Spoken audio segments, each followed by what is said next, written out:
এটি কোনো গুপ্তধন খোঁজার প্রতিযোগিতা নয়, কবর খুঁড়ে কোনো মৃতদেহ উদ্ধারের তোড়জোড়ও নয়।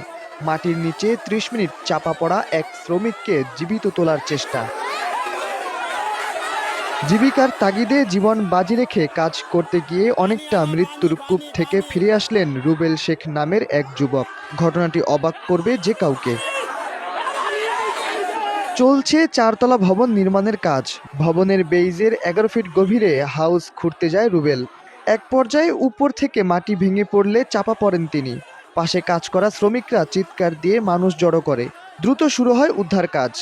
লেগে যায় পাক্কা ৩০ মিনিট। তবে কোনো বড় ধরনের ক্ষতি ছাড়াই উদ্ধার হয় নির্মাণ শ্রমিক রুবেল।